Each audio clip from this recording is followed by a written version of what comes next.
It's that time again. Time for me to complain about things and justify my complaints by giving you facts.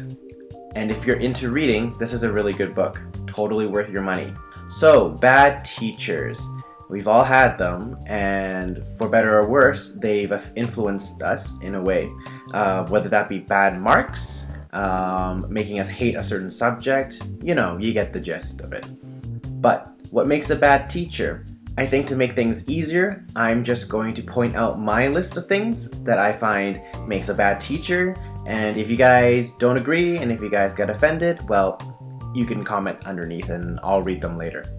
So I think one thing that makes a bad teacher, and obviously we're talking about music here, is someone who does not practice what they preach. And this is a general topic. I find that teachers who tell their students to practice, but they themselves don't practice, aren't really good teachers. Now you can say, oh Matthew, but some people were born to teach and some people were born to perform. Well, here is my rebuttal. It doesn't matter if you're a teacher or a scholar or performer. Everybody needs to practice their instrument.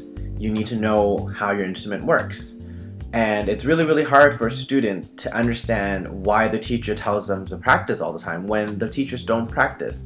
And just a side note, I was young at one point as well. I took lessons when I was younger. It's very obvious when a teacher is stumbling over notes because they don't know it, or stumbling over a scale because they don't know it. It's not because you're rusty. We can catch you. And another aspect of practicing what you preach, I find that teachers who tell their students to do more concerts and do more performances, yet they themselves don't do any performances or concerts, are hypocritical. Now, one of your excuses might be, oh, well, Matthew, I teach primary. I teach beginner level students, and therefore it doesn't really matter if I practice because, the music is really easy. Well, here's my rebuttal. My first teacher, who taught me from 4 years old till when I was 12, was actively performing all the time. She was the church pianist, and she was also actively in the choir as a piano player as well.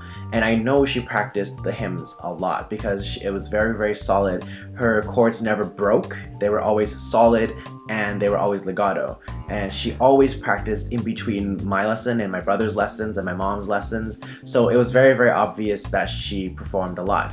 It's just pretty simple, right? All you have to do is make sure that whatever you tell your students, you do yourself. To all teachers out there, you were students once as well. You know when your teachers were faking it or when they didn't really care about the subject matter.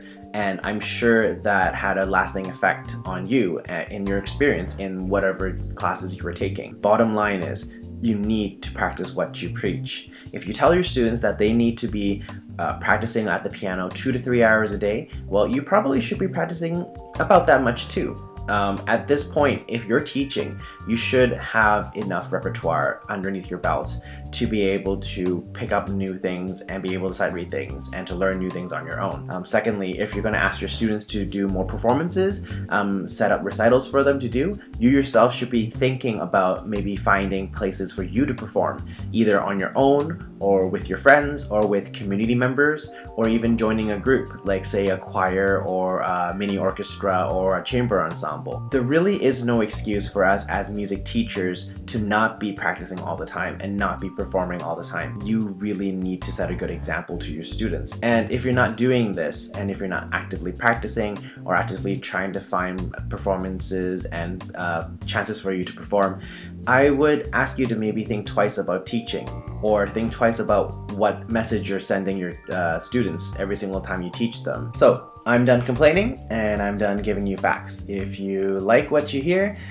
spread this around, like this, subscribe to us. If you don't like this, message me underneath here, message me privately. Let's start some conversations. But until then, stay tuned for some more rants later on. Bye.